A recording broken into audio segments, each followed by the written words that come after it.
responsible for the production and distribution of ideas. That is because we recognize that we are in a serious contest of ideas with our oppressors. And for the most part, we've been relatively unarmed. So it's really important, this work that we see happening with these comrades who are taking this on. And I just wanted to recognize how significant we think this is. It is also important that we talk about Malcolm X. Yes.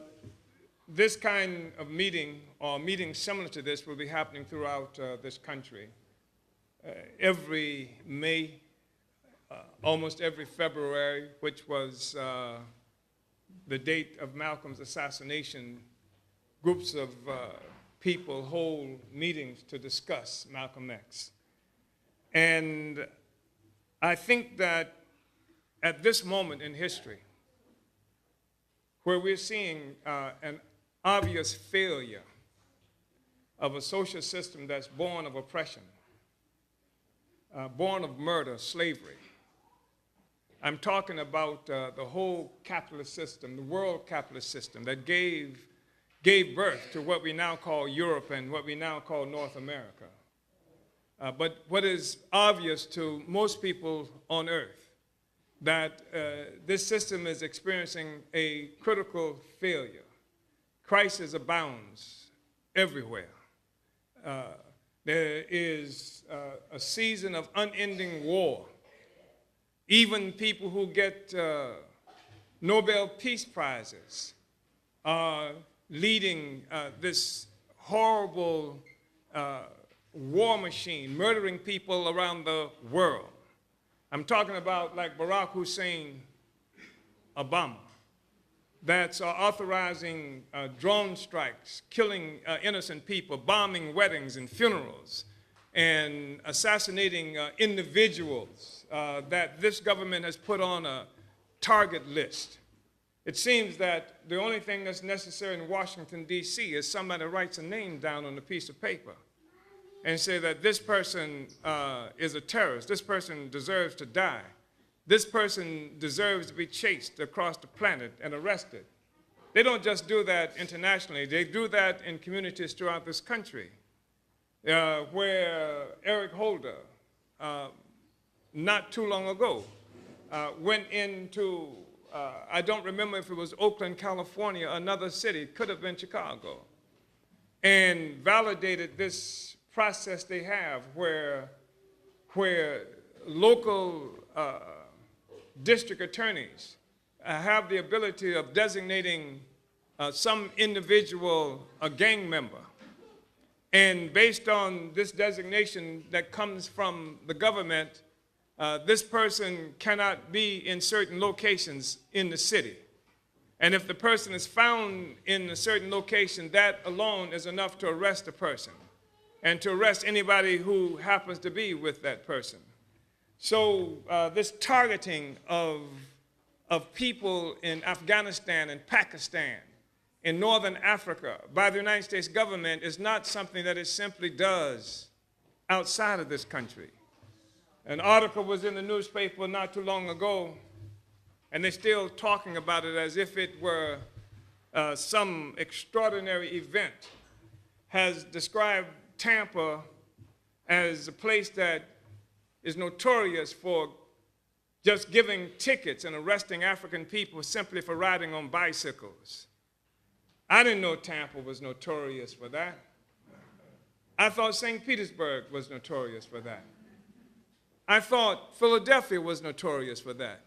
Every place where we look in throughout this country, you also see a kind of targeting. A targeting of people that has allowed the United States government or the city of New York to stop and search 850,000 men, mostly Africans and what they call Latinos. Stop and search them. 850,000. Some 250,000 stopped and searched in Philadelphia. And then, of course, if you happen to be walking down the street at the wrong time, in Ferguson, Missouri, you're targeted, gunned down, or if you're a child in Cleveland, Ohio, in a playground with a play gun, you are subject to be targeted. Or if you're a 7-year-old child sleeping in her bed in Detroit, you're subject to be murdered, targeted in the same way. So what we're looking at is a really exacerbated moment in history where this crisis is abounding, where the United States, which is the leading imperialist power in the world, even if shakily so, is in fighting for its very life, because it's a life that requires the oppression of the vast majority of people on earth for its success. It is an incredibly important moment. And I mention this because when we talk about Malcolm X, I think it's necessary to know that we are talking about his birthday and to know that the significance of Malcolm X is not that he was born on that particular day so much as he is representative of a particular point, a particular period in time, and a particular people, a whole people that suffers extreme brutality in the social system. Malcolm X, most of us know, was born on May 19, 1925. It is worth noting that the date of his birth, the year of his birth, was the same year that the United States government jailed Marcus Garvey. Malcolm X's father and mother were followers of the movement led by Marcus Garvey that was called the Universal Negro Improvement Association and African Communities League. It was a movement that raised the slogan, Africa for Africans, those at home and those abroad. It was a movement that recognized that black people stretched across the globe were in a condition that was imposed on us by external forces, by hostile forces, by Europe, by white power, by America, and that our future had to be one that resulted in coming to power on our own terms. We have to be a self-governing, free people. And it is the family that Malcolm X grew into, was born into, at a really important time. I mentioned this was the year that Garvey was jailed, which is to say that it was a year of extreme repression in this country. That was 1925. We can go to 1915, the so-called Red Summer, at a time where whites initiated violent riots in particular cities throughout this country, murdering scores of African people. In 1921, the United States government initiated the first aerial bombardment in the Western Hemisphere, military bombardment. And that was bombing in Tulsa, Oklahoma, that destroyed African community and black businesses. It was called Black Wall Street. It had become so successful, 1921. So it was an extremely tumultuous period that Malcolm X was born into. He was born just a few years after the success of the Russian Revolution, where a few years after the end of the first imperialist war that people refer to as World War I, there was an incredible transformation that was happening throughout the world. And World War I was a war that was fought by various white powers to redivide the world among themselves. And it was a brutal war. I mean, scores, hundreds of thousands of people died in that war to redivide the world. That's what it was. And I think we need to be clear on that, because we hear all kinds of fairy tales about what these horrible events in history were really about. And so what we need to understand is that these wars that we are talking about, they're like mafia arrangements the whole organization of the world is like an arrangement that mafia forces pull together. And they occasionally have these wars to redivide the world because they don't like their cut. In 1884 and 85, to prevent such a war from happening, European powers got together in a place called Berlin, Germany, where they split up Africa. This Africa that we think we know about was carved up at a table in Germany. No Africans were there. Just white people got together and carved up Africa in order to prevent themselves from going to war among themselves over who was going to get what part of the black world. We weren't there. We weren't included. We were on plantations in Jamaica and Brazil and in Mississippi and Alabama and all those other places that we have been strewn throughout the world. And so there has been this history of Europe going to war with each other, redividing the world. They don't like the arrangements. After a few years, then they go to war again, redivide the world. That's what happened with the Second Imperialist War. Germany felt like it got a bad deal after the First Imperialist War. And it kicked off the Second Imperialist War, again, to redivide the world. We were told, and we get taught this nonsense in our classes, that the war was fought for democracy, etc. That's what we get taught. But how in the hell can a country be fighting a war for democracy when lynching is the national pastime in the same country? How in the hell could America be fighting for democracy when the national pastime in the country was killing black people? Had nothing to do with democracy. It had to do with redividing the world. And they used some of us to participate in that. And I'm just saying this, that we need to understand this era that Malcolm was born into. It was a tumultuous period in history. It was a period of severe repression. Garvey had been jailed. On the same year Malcolm was born, Garvey was thrown into prison. Garvey had organized a movement of 6 to 11 million black people around the world. He had organized a movement under the slogan, Africa for Africans, those at home and those abroad. And you know why that slogan was so important? It was important because this was when the so-called League of Nations, which was a predecessor to the United Nations. The League of Nations was organized, and there was a debate happening among white people about who was going to get what parts of the world and who was going to get part of Namibia, who was going to be the custodians of this and that. And Garvey raised the demand, Africa for Africans. Africa for Africans, those at home and those abroad. And that was the movement that Garvey pushed.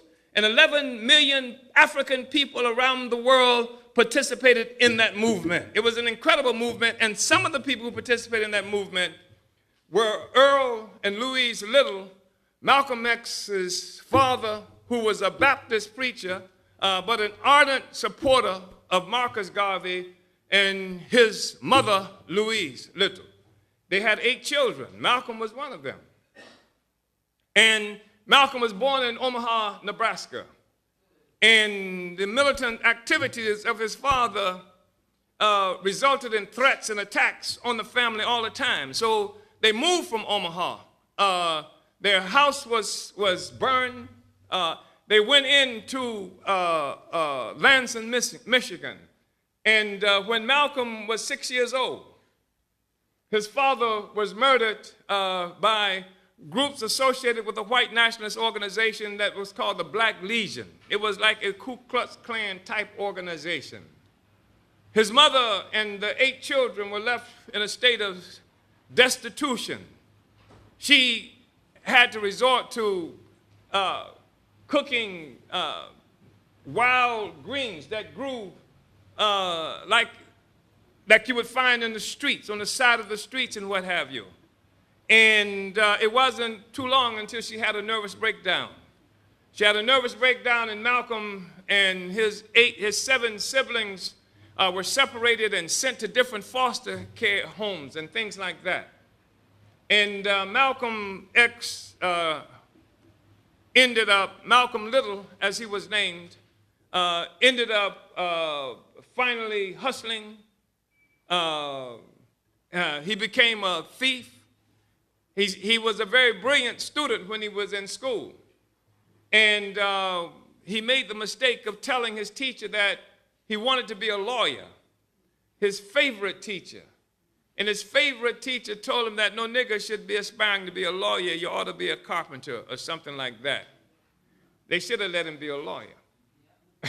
And anyway, he ended up becoming a thief, a pimp, and what have you. Now, those are just some of the details about Malcolm's existence. He joined an organization while he was in prison. His brother, Reginald, joined an organization that was led by a man named Elijah Muhammad called the Nation of Islam. Elijah Muhammad is said to have been also a member of the Godvia movement that was destroyed by the United States government. In fact, for all the integrationists in the House, it is worth noting that the FBI was integrated precisely because they needed somebody black to join the Godvia movement to help destroy it. That's a literal truth. And so that was the basis of the whole integration of the FBI. And they worked to destroy the movement by Garvey, and a lot of offshoots from that movement went to different places, people who had been associated with the movement. And one of them was a man whose name that was given to him at birth was Elijah Poole. And he came to be known as Elijah Muhammad. And he was the founder of the Nation of Islam. And so when Malcolm was in prison, his brother had joined the Nation of Islam. They called themselves a nation. They called themselves, and they were a religious organization that adhered to what they characterized as Islam. And people referred to them as black Muslims.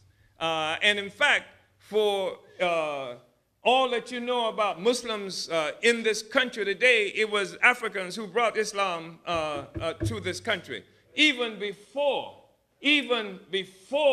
Elijah Muhammad, Africans who were brought here in captivity, many of them were Muslims, right? So Malcolm in prison, who considered himself depraved. He was often called Satan by people who knew him. And he was in prison, his brother, and he had begun to study seriously in prison, begun to read everything. He was brilliant even when he was in school. And he began to read everything, study everything. And his brother turned him on to the Nation of Islam. He joined the Nation of Islam, and in short order, after he got out of the Nation of Islam, at the time he joined the Nation of Islam, there was an estimated 500 members. That was in 1952. And by 1962, Malcolm had grown the organization to something like 50,000 members. Malcolm X had initiated the process. Malcolm X initiated, he was made the minister at Mosque number 7. He became the official that was in Harlem. He became the official spokesperson for the Nation of Islam. He began to get columns in the newspaper. He used the Pittsburgh Courier. There's some people who won't be familiar, but it was one of the most significant black newspapers in the country, and even though it came out of Pittsburgh, it was could be found throughout African communities throughout the United States. And he began to write into that newspaper. And other newspapers, he would get columns in there. And Malcolm X, on his table in his basement, made up the first Muhammad Speaks newspaper, which became the official newspaper of the Nation of Islam. So he was an incredible factor in that organization. Now, the Nation of Islam was an important organization. It was important because of its black audacity at a time where so many Africans were cowering in the face of white power, awed by white people, you had an organization that was saying, hey, the white man is the devil. Amen. That was extraordinary. I mean, just think about this. They said this guy is not somebody that you should be in awe of. This white man is so awesome and powerful. The white man is the devil, right? And that struck a serious chord. It frightened some Africans to death to hear somebody talking like that. But even if they didn't like the Muslims, you know, they hid and cheered them on in the closet and what have you. Anybody walk around saying the white man who's bombing us, lynching us, killing us, denying us the ability to live and work, they said this man is the devil. So that's why you're getting lynched by the white man. That's why he's putting drugs and booze in your community, because he's the devil, right? And it was a significant kind of religious, and it struck me. And I said, if I was religious, I'd join the Muslim, because that's the most sensible religious thing I've ever heard. You know, in fact, I did try to join the Nation of Islam when I got out of the military, because I had been struck by Malcolm X. And I first heard of Malcolm X, I was in Berlin, Germany, and picked up a newspaper clipping, and actually a white guy, his name was David Manis, showed me an article that was quoting Malcolm X. It might have been in the New York Times or something like that, a very short article. But it was the boldest statement I had ever heard coming from anybody, right? And so I was in the military myself. And so Malcolm built this organization. He was an incredible force in this organization. And their religious doctrine taught them they were almost materialists. We are materialists as an organization. I don't adhere to any superstition at all. I want people to be freed from superstition. I want people to come to terms with the power that we have as human beings to change the world that we live in, that this is a world that was created by humans, and we have the ability to make this world be what we want it to be. So I'm opposed to any superstition that assumes that some mysterious thing out there is manipulating everything and won't allow us to control our own world and our own future. So I'm not superstitious. But the Nation of Islam came closest. It was a semi-materialist organization. When I say materialist, what I mean is that we believe that the material world is primary. That what you can see, smell, hear, touch, that's the primary world. And that thing that we call spiritual is what makes up our inner self, but it's not the boogeyman spiritual. It's not spookism, as the nation used to characterize stuff like that. It's the way Africans walk. You know what I'm talking about? It's the fact that you don't find anything when you listen to James Brown. If you go and buy the music sheet from James Brown, there's nothing in there that goes, ow, right? That's the spirituality that I'm talking about. I'm talking about that which constitutes the essence of us, of who we are. You know, so Malcolm, the Nation of Islam, and one of its attractions to some people was that it was formerly against what they call spookism. And spookism is that kind of religious stuff where there's all these forces out there someplace, the great white guy, bearded white guy, you know, behind the clouds who, you know, making stuff. They were against that. In fact, as a young person, I went to a meeting at a mosque, and I was struck because the minister was preaching, and he was standing. Behind him on the wall was a U.S. flag turned upside down, and he was standing on the Bible. And it was a real frontal assault on like the belief system that most African people have. It was like a shocking frontal assault. And sometimes you have to assault the consciousness sharply so that people can hear you, because sometimes we can't hear unless it does happen sharply. You know, so Malcolm, so the nation was semi. It was not materialist, but it was not consistently materialist. And for example, it had the story of the creation of the white man from the Nation of Islam, because all white people didn't come normally white. We used to be black when there was this evil scientist called Yakub. Yeah. Right? Isn't that right? You know y'all cool? Y'all cool. The big-headed scientists, y'all cool, who actually, through a process of genetic engineering, by working and getting Africans and then, making them lighter over a period of time, created the white man, right? This is how it happened. So it makes as much sense as any other religion's story that you can get. And for black people catching hell, I mean, a lot of sense. You understand? Because what it helped us to understand the white man didn't come from the same place we came from. Couldn't have come from the same place we came. Couldn't be doing all this stuff to us and then come from the same place we came from, right? So the nation then was attractive to a lot of Africans because of that and because it was shocking, right? And the other thing that was shocking, that was attractive about the nation of Islam is it called for do for self. It said do for yourself. Stop begging the white man. Do it for yourself. We need, and it put forth the idea that we need to have our own piece of land, set up our own government and stuff like that. And Malcolm went into that organization. And he had a profound influence on the Nation of Islam because he deepened it, because he went beyond simply do for yourself. The Muslims would say, like, you see what you just did to some black people over there, you see that airplane that crashed is because Allah got back to you, and that's made the airplane crash. Didn't have to do nothing. The airplane crashed. You can say Allah did that, right?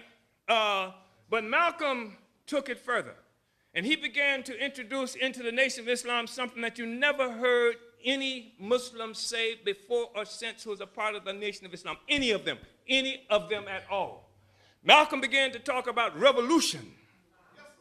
Malcolm began to talk about revolution. Malcolm began to talk about revolution not just in the abstract, but as it related to the struggle that was happening on the earth that African people were involved in here and other people were involved in around the world.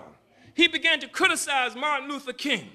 I think it's important to say that because some people like to say King and Malcolm, they just had some different attitudes, except they were all going the same direction. They were not. You just saw briefly, we opened up and showed some part of a play called The Meeting. There were some splendid actors who acted out a part of that.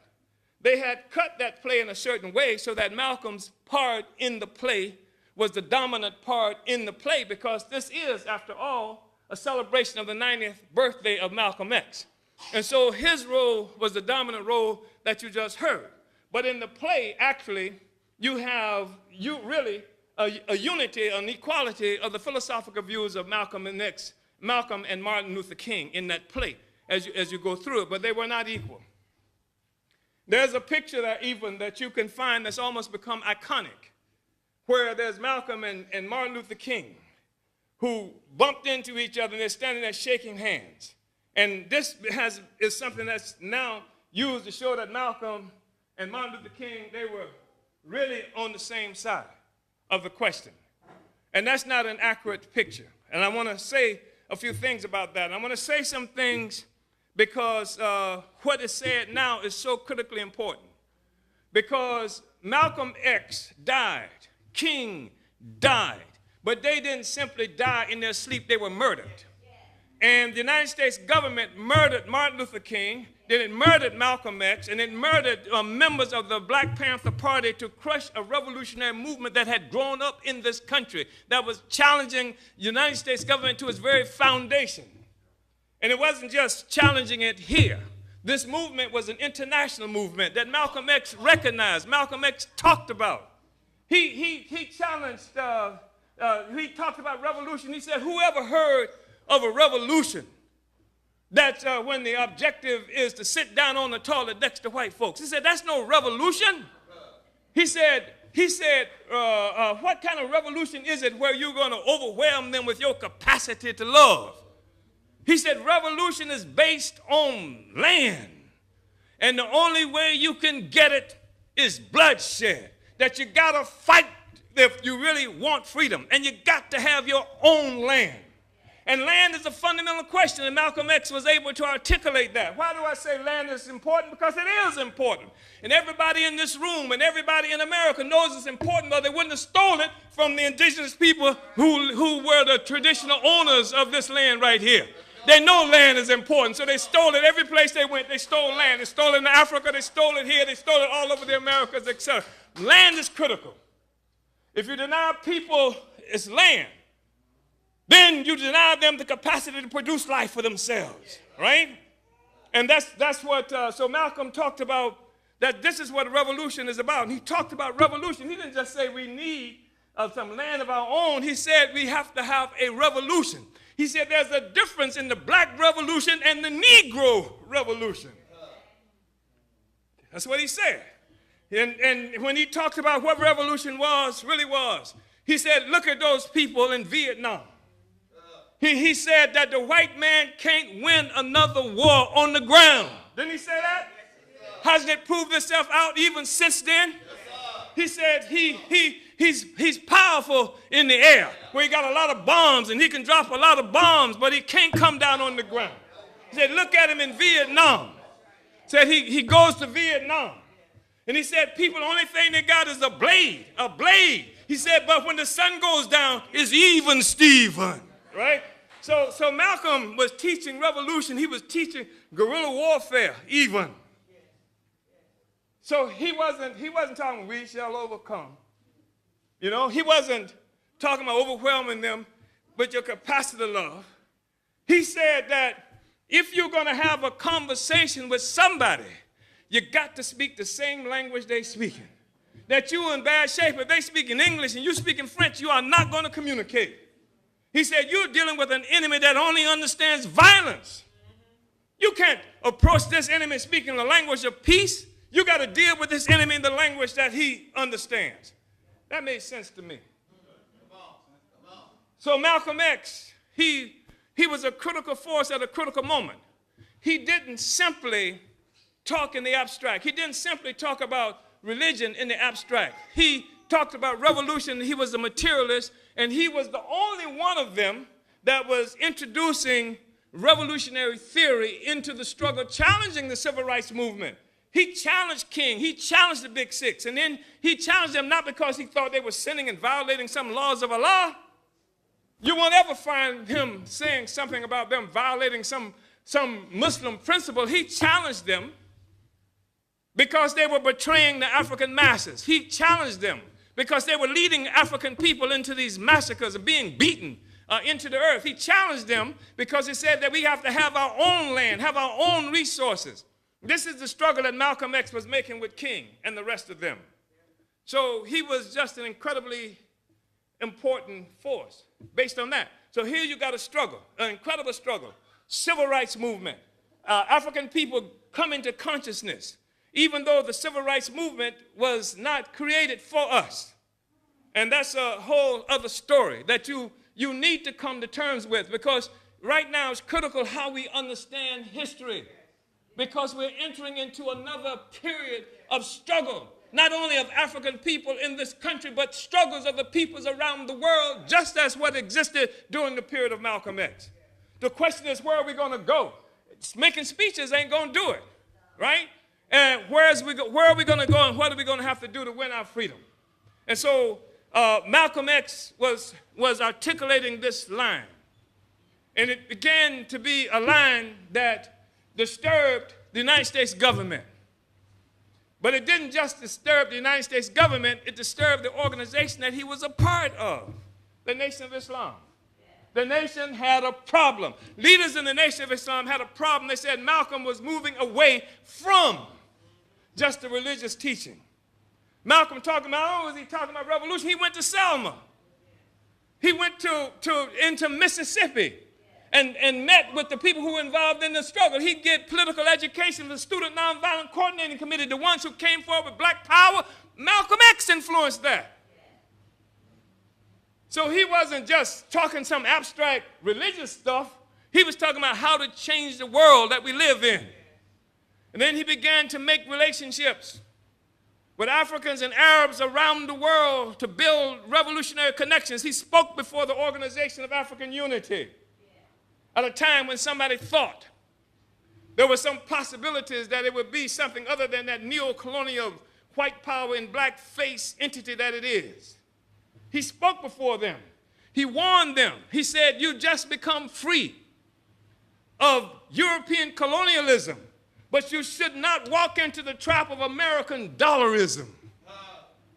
He warned them about this. And so Malcolm was just an incredible force, and he began to shake the nation of Islam too. The leaders of the nation began to say, Malcolm, you're going too far.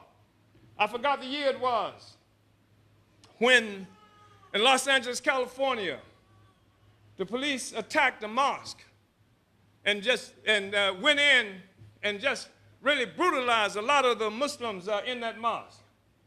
And Malcolm was sent into Los Angeles. Elijah had to bring him out of there. Because Malcolm, this is true. Malcolm wasn't playing. He'd been preaching all along, said you cannot hit Muslims. You cannot attack the Muslims like that. You're attacking these Christians and all that. You cannot attack us like that. So Malcolm went into Los Angeles. And he began speaking in Los Angeles and mobilizing people, and it scared them to death. They had to bring Malcolm out of there. Had to bring him out of there. So he began to shake up all kinds of stuff. And at a certain juncture, this split that was emerging in the Nation of Islam represented itself in the public view when Malcolm X answered a question by the media about the assassination of John Fitzgerald Kennedy, who was then the President of the United States. And Malcolm said something to the effect that I'm an old farm boy myself. He said, looks like the chickens have come home to roost. And that shook up everybody. And Elijah had already said that nobody should say anything about the assassination of Kennedy. Do you know what Malcolm was talking about when he said the chickens have come home to roost? Because Kennedy had recently assassinated the puppet president that they had in power in Vietnam. Everybody in the world knew it. Kennedy this guy wouldn't follow orders. And not that he was trying to be some revolutionary. He was just trying to be all for himself when he should have been all for America. And so Kennedy had him assassinated. Everybody knew it. And so when Kennedy was assassinated, Malcolm said, looks like the chickens have come home to roost. And so that shook up everything, and that was the thing that gave justification for sitting Malcolm down and said he couldn't speak for 90 days. And it was clear soon thereafter that Malcolm was not going to be able to speak anymore. And so Malcolm had begun to organize. And he did several things that I think is important to mention. One thing he did was he made a trip to Mecca. And this was an important trip because some of the Muslims had from other places, in particular in the East, were challenging the legitimacy of the Nation of Islam in terms of the practice, the Islam that they were practicing. And Malcolm then went to Mecca to make the Hajj, which is something that's compulsory for every Muslim to make the Hajj. And Malcolm made the Hajj. Elijah hadn't made the Hajj. None of the others had made the Hajj. Malcolm made the Hajj, which was important to establish his credentials in the whole Muslim world, one. And then Malcolm came back to the United States, and Malcolm wrote letters before he came back to the United States. He wrote a letter that said that he was amazed because while he was in Mecca, he saw white Muslims. He said he didn't know they were white Muslims. He said they told him there was no such thing. A white man couldn't be a Muslim. Y'all believe Malcolm didn't know it was a white Muslim? You think Malcolm really didn't know? He knew what was going on in Vietnam. He knew what was going on. You think he didn't know there was white Muslims? Malcolm was on a mission. And part of Malcolm's mission was that he had to break and build his new organization, establish new relationships with all kinds of forces in the world. So in order to do that, he had to come up with a kind of justification why he would be breaking the line that had been established by Elijah Muhammad and the Nation of Islam, and still carry much of his base that was in the nation, carry the base as much as he could with him to where he was trying to go.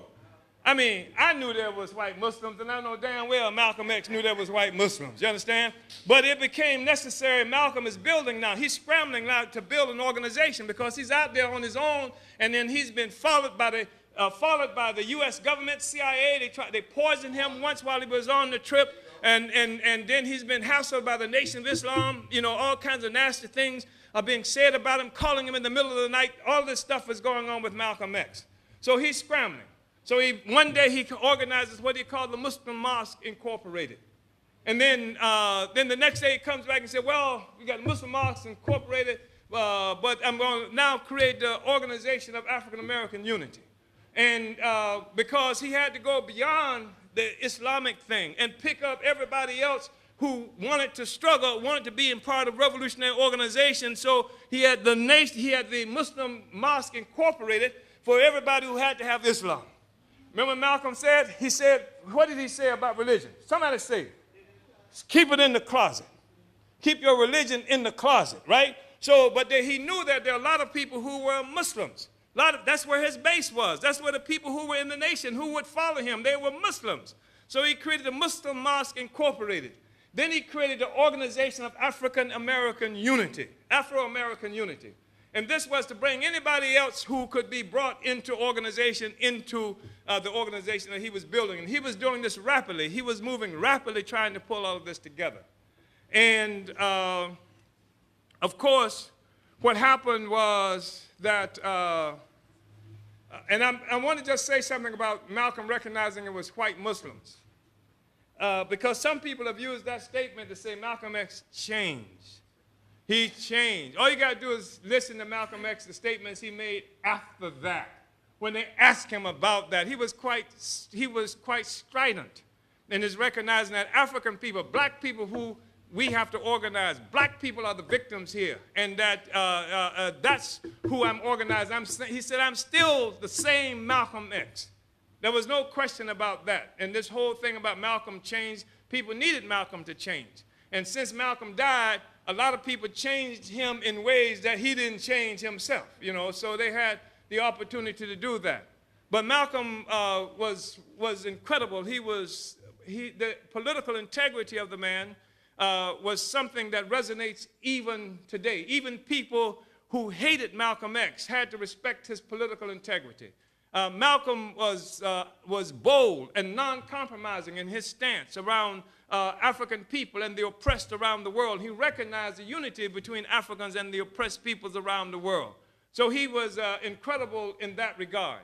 I just want to say that just a couple of things more. One thing I want to mention, I talked to you about King's assassination and I talked to you about Malcolm's assassination.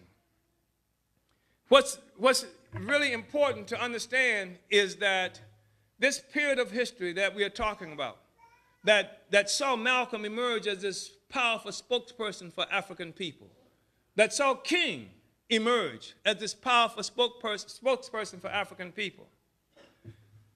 It wasn't that somehow a Baptist preacher and a Muslim minister just dropped out of the sky and started doing this stuff. They were a part of an historical process. And I want to say something quickly about that, because you need to know why they died, both of them.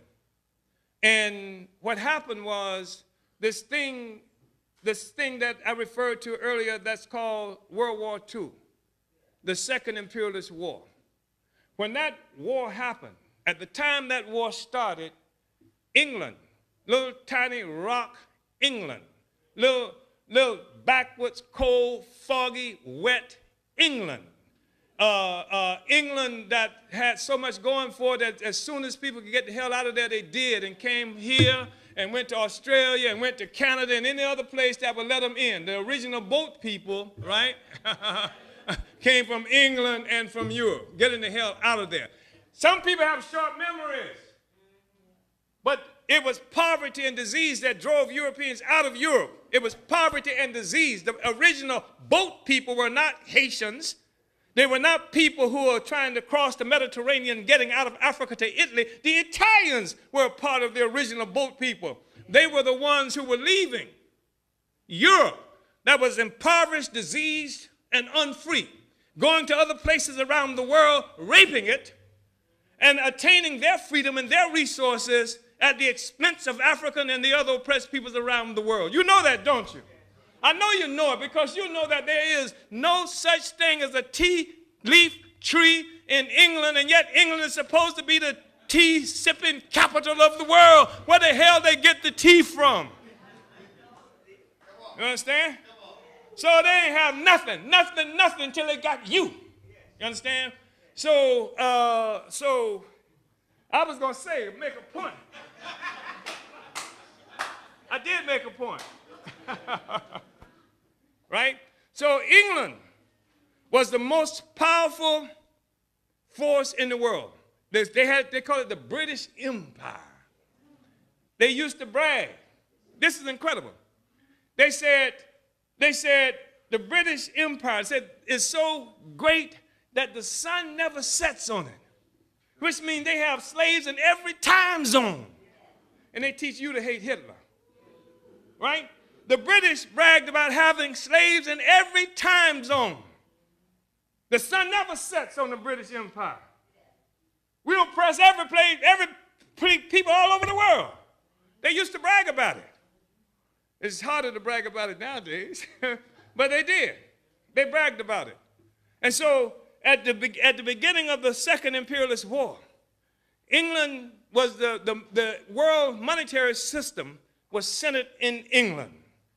England, Little Rock, England, controlled 25% of the Earth's population. England did. 25% of the world's territory controlled by England, bleeding everybody out. This was England. And then and all of Europe was living off of Africa and other peoples around the world. African people had already been kidnapped.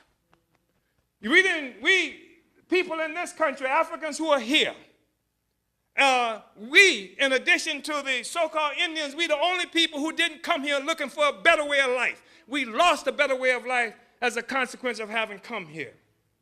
And so here you have a situation where England controlled most of the world, 25%. France controlled a huge sector of the population of the world, and other European powers did too. Then this war to redivide the world happened. And this war destroyed much of Europe. Much of Europe destroyed through warfare. And then, of course, Japan, which was another power that was involved in this war, because the Japanese said that white people shouldn't control Asia. Said Japanese should control Asia, right?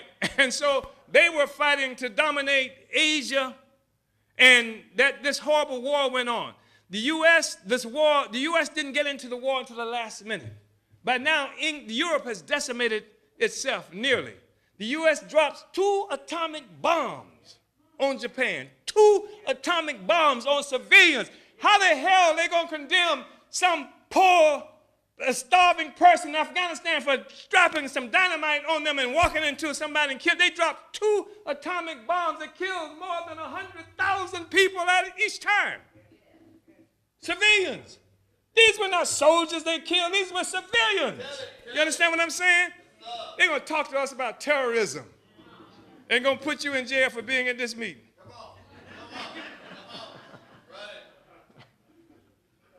Somebody's slipping out. Too late now.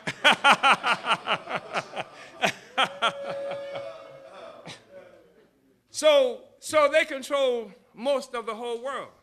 And then what happened was the United States come in late.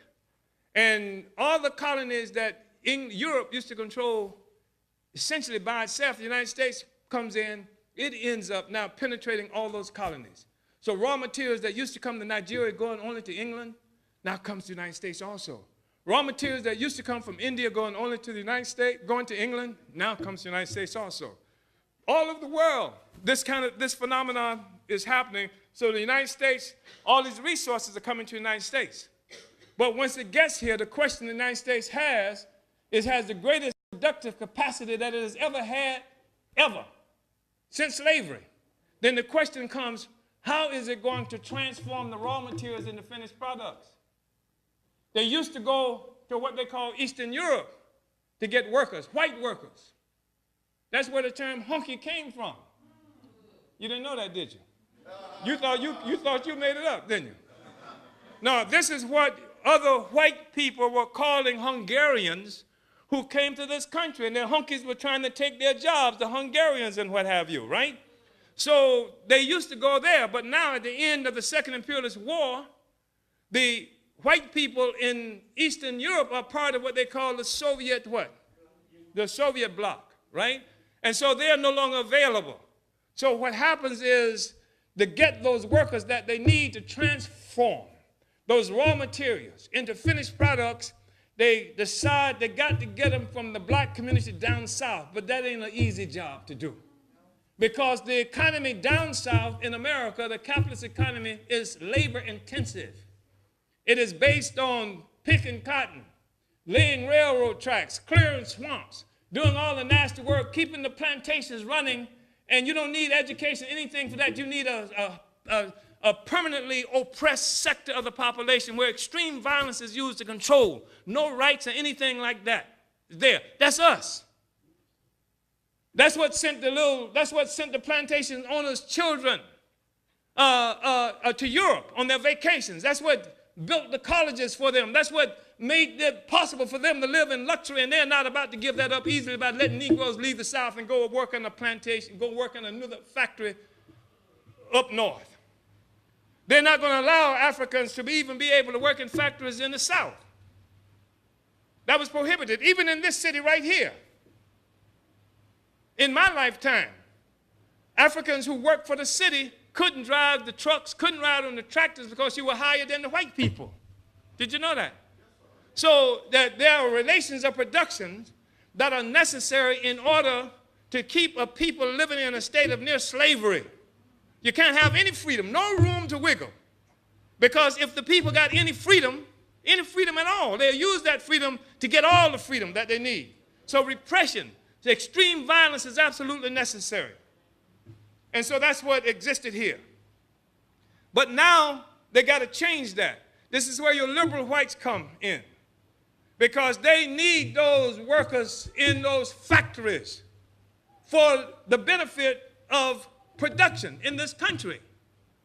And an alliance was formed between the liberal sector of the white ruling class and the liberal sector of the African petty bourgeoisie, little bourgeoisie of middle class in this country.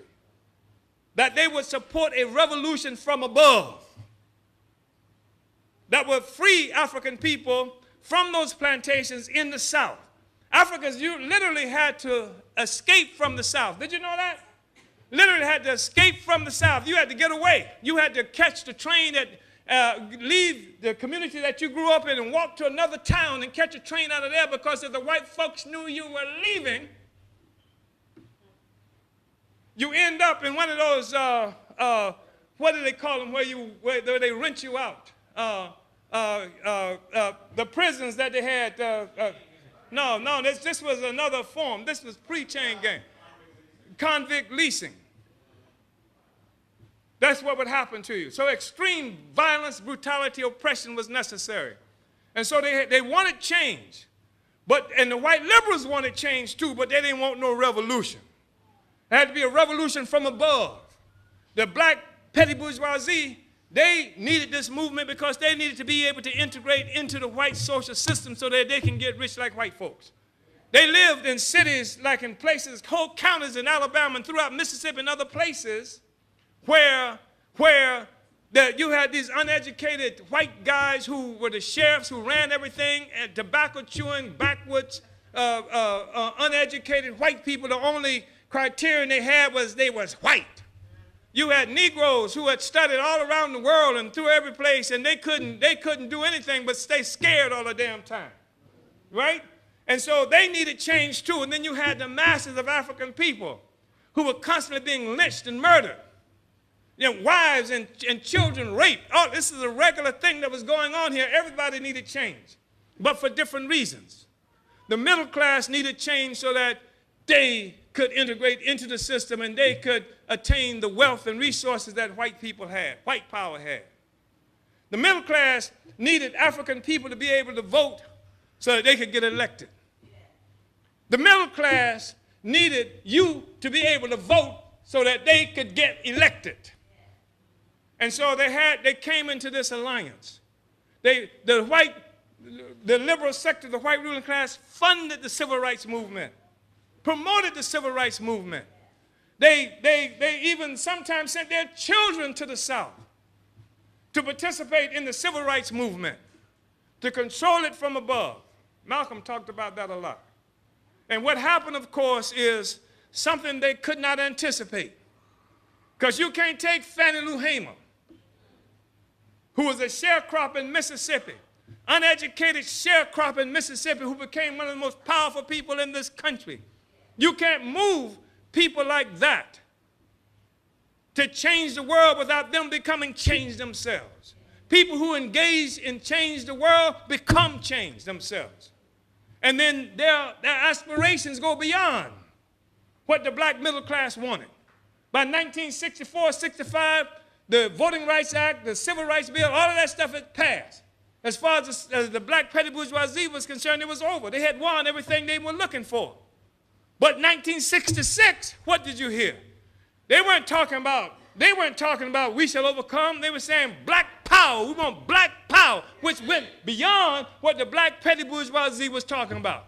Shook them up. Shook Martin Luther King up. Shook Jesse Jackson up. We said black power. They said soul power.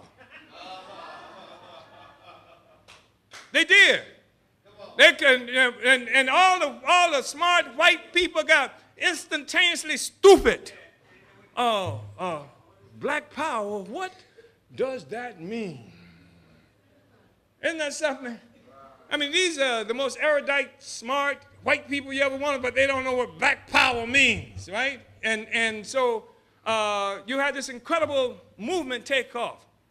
1965, Lowndes County Freedom, Lowndes County, Alabama, the Lowndes County Freedom Organization is organized, where people getting tired of being double-crossed by white liberals created an all-black political party called the Lowndes County Freedom Organization. They used as the symbol in Lowndes County, Alabama, because the white Alabama Democratic Party had as its symbol a white rooster, the Lowndes County Freedom Organization used as a symbol the Black Panther. And then they started calling it the Black Panther Party. At this time, they were just trying to win power through the vote. 1966, in Oakland, California, a group of militants there decided that they were going to take the name Black Panther and give it to the party, the Black Panther Party for self-defense. They called it for self-defense because they were in Oakland where black people built a ship a day. During this same war that we're talking about, Second Imperialist War, Africans in Oakland, California built a ship a day for Kaiser. We got nothing to show for it, a ship a day for Kaiser. And when they recruited Africans into Oakland to do that kind of slave work, they also recruited big, hostile, white Southern guys to come up to be on the police department to keep the Africans in check. The Black Panther Party for Self-Defense was created. That was in Oakland, California. Before long, the SNCC's talking about black power, people talking about black power. The Black Panther Party, quoting Mao Zedong, said political power comes from the barrel of the gun. Africans all over this country in motion. 1960s, we had a poll that was done by what was regarded to have been an organ of the CIA called U.S. World and News Report, a weekly news magazine. Did a poll, said 10% of the Africans in this country considered themselves revolutionary. Whoa, that's a hell of a thing.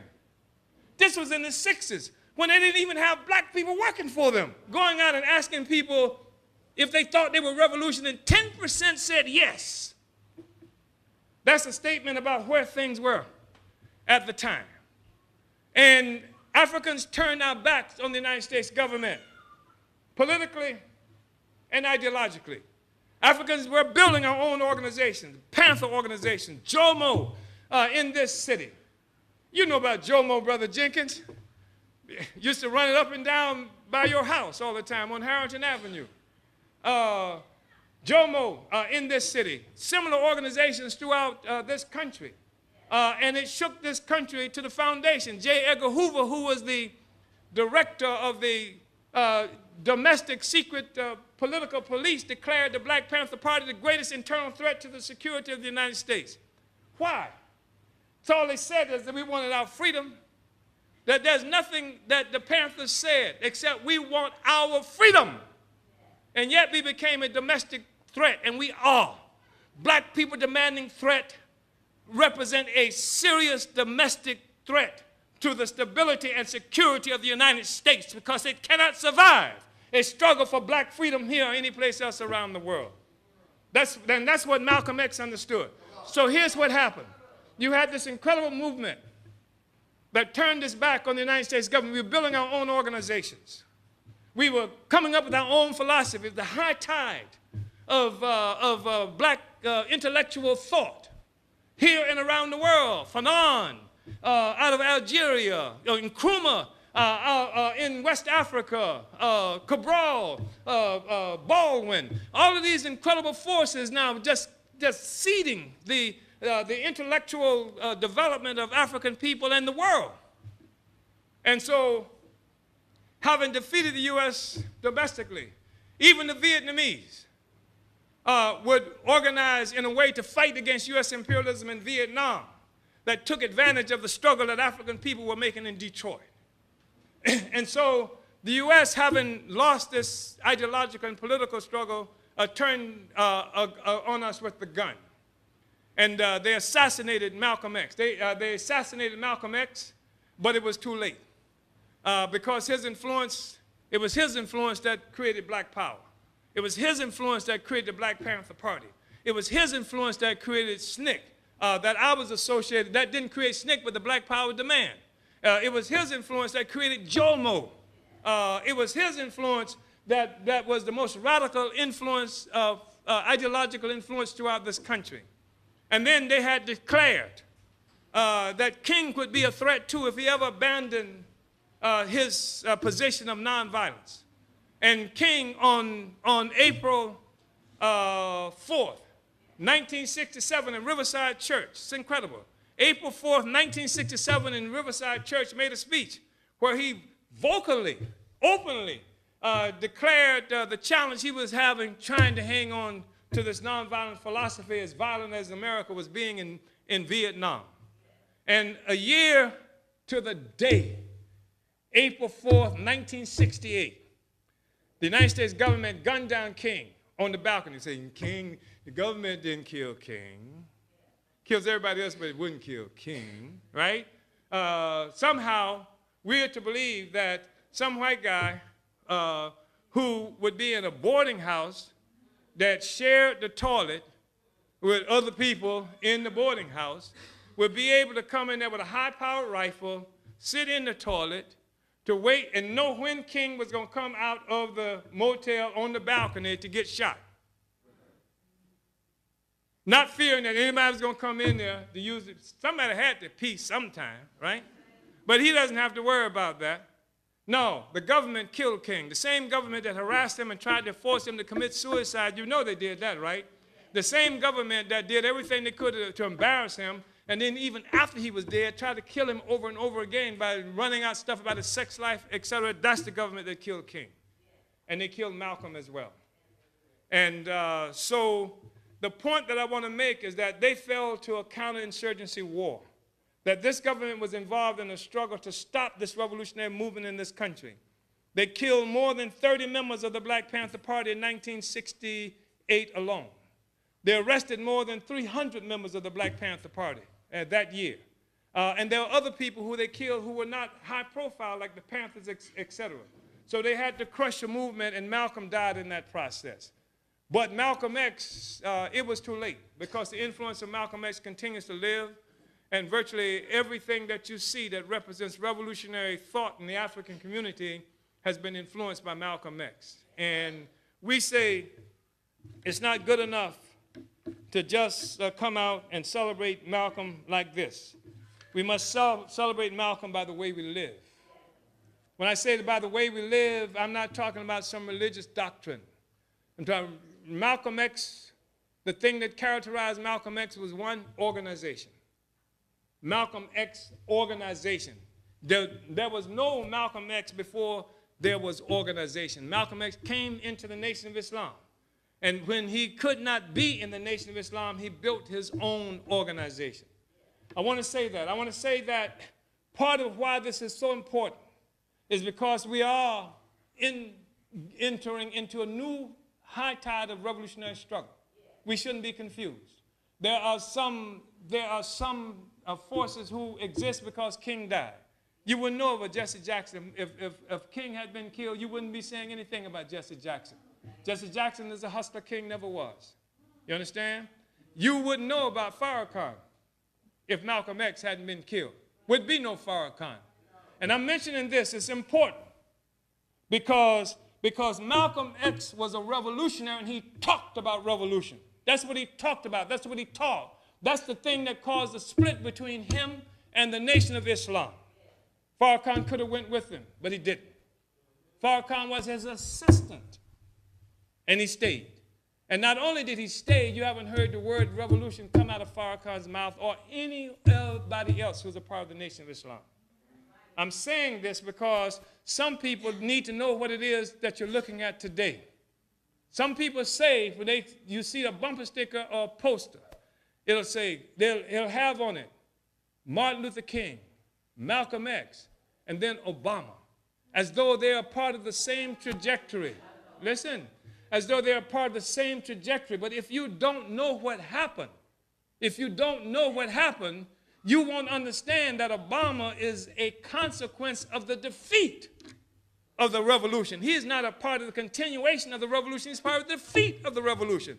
And you've got a lot of people out there now not saying anything about revolution, but posturing and holding space and being identified as revolutionary by virtue of the fact they had a relationship of some sort with somebody who was a revolutionary.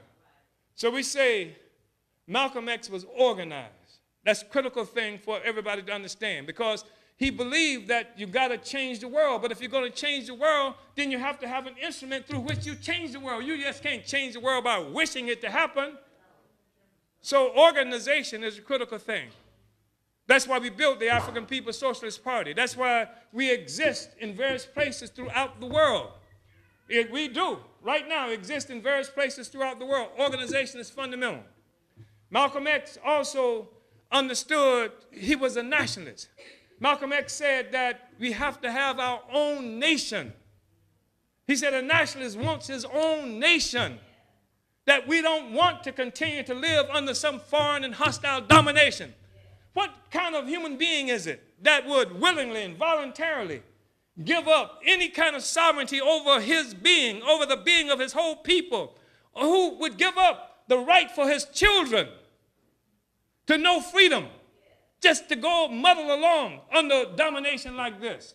He said we have to have our own nation. And it is true. And African people are a nation that has been dispersed around the world. There's no such thing as an African American. You can't be an African and American at the same time. That's like being a slave and a slave master. That's a contradiction in terms. You're either an African or you're American. America was built at the expense of Africa and African people. We are Africans. We were Africans when we got on the boat in Africa. We were Africans when we got on off the boat here. Had to be. What happened? What happened in between? What happened on that ship that would change an African into something else? Malcolm X understood this, and he said it. And then also Malcolm X understood, and he said that everywhere he goes, that people are talking about socialism, some kind of socialism, because capitalism by its very nature is rapacious. It's voluntaristic. I think he used the term voluntaristic to describe capitalism. So we're talking about a whole new social system. And I celebrate Malcolm X, and I want to just express so much appreciation for what he has given us. And I hope that we can live like Malcolm, join organization, join the revolution. Let's overturn the system that's responsible for our oppression. Let's give our children an ability to have a life. Because the truth of the matter is there's no African on the planet Earth can say with any kind of certainty that my child has a future. None. And we have to guarantee that our children will have a future. And this brother here with this beard who's walking up here with this red, black, and green, he's a threat. He's asking me to be much more disciplined than I've already been. So I thank everybody for coming out and sharing with us the memory of this giant, Malcolm X. Not some black shining prince. We don't need no royalty. Malcolm didn't like royalty. He didn't. He said he just liked those little people. He didn't like those big shots. That's why in the discussion that you just had here in the play, where the guy playing the role of king saying, how is it that every time you say doctor and reverend, you make it sound like a dirty word? And he did that. Malcolm would call you Dr. So-and-so in a minute, and because he had no appreciation for big shots. And so he wouldn't be your shining prince or anything like that. He was Brother Malcolm, Uhuru. Yeah.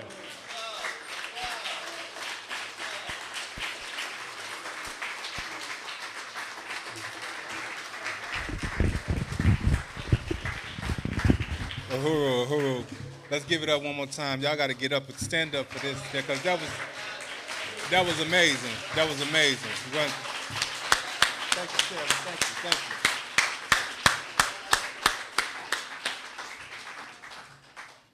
All right. Y'all came and got fed in more ways than one.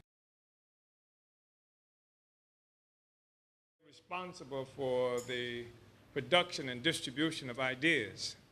That is because we recognize that we are in a serious contest of ideas with our oppressors. And for the most part, we've been relatively unarmed.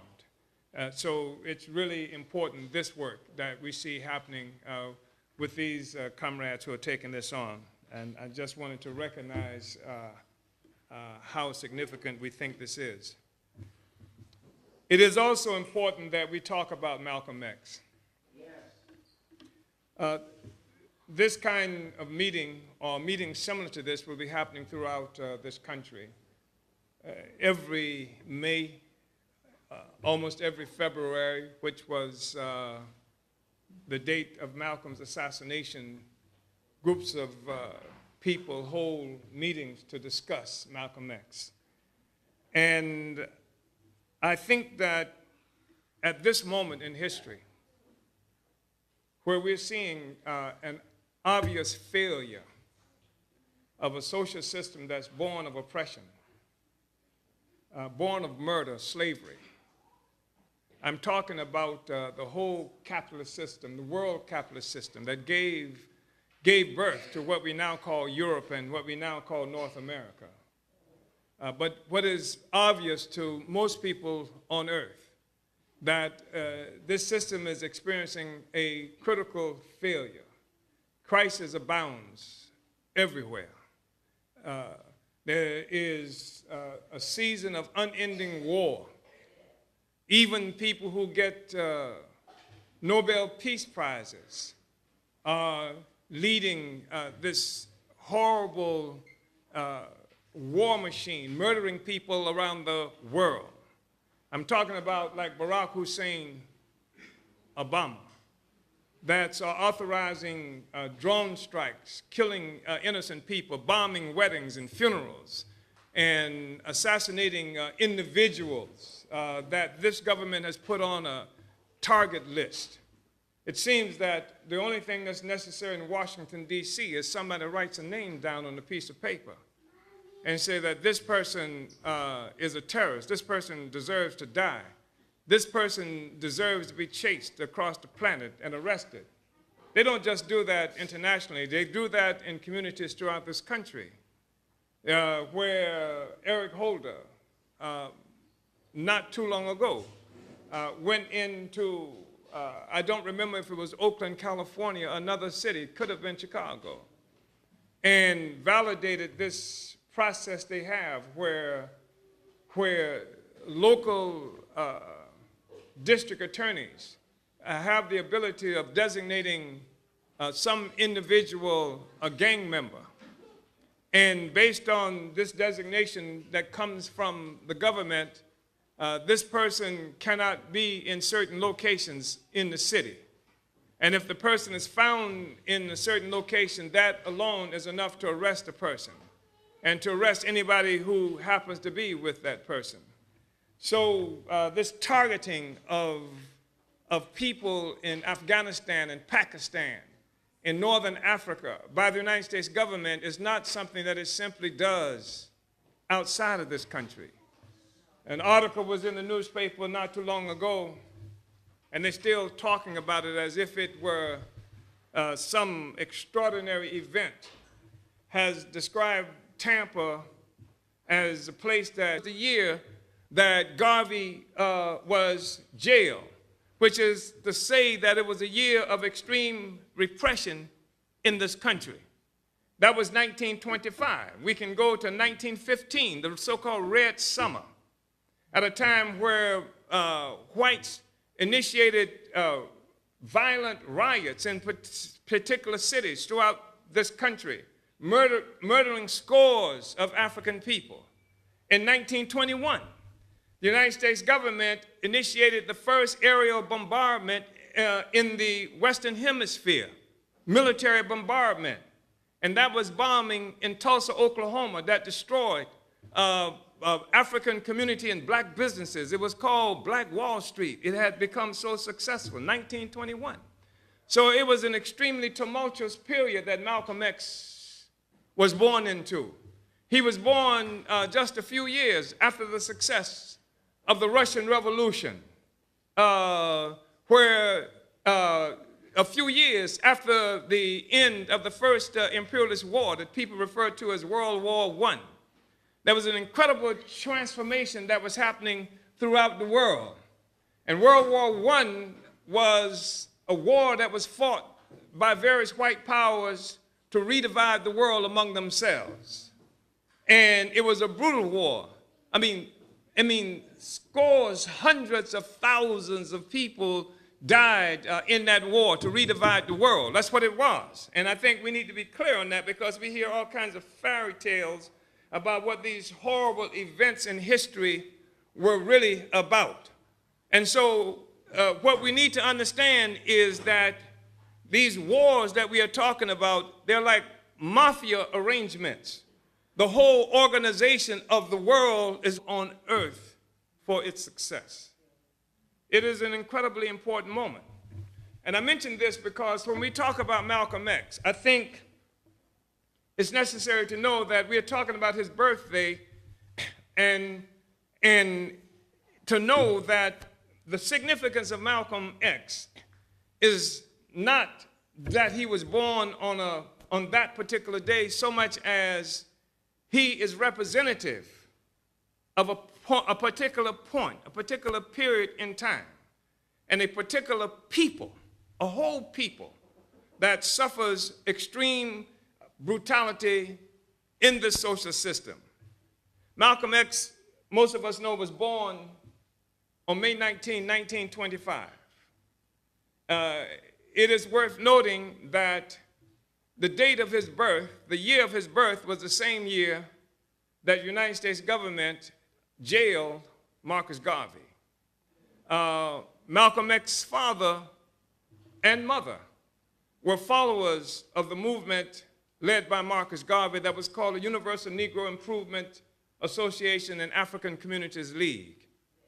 It was a movement that raised the slogan, Africa for Africans, those at home and those abroad. It was a movement that recognized that black people stretched across the globe were in a condition that was imposed on us by external forces, by hostile forces, by Europe, by white power, by America, and that our future had to be one that resulted in coming to power on our own terms. We have to be a self-governing, free people.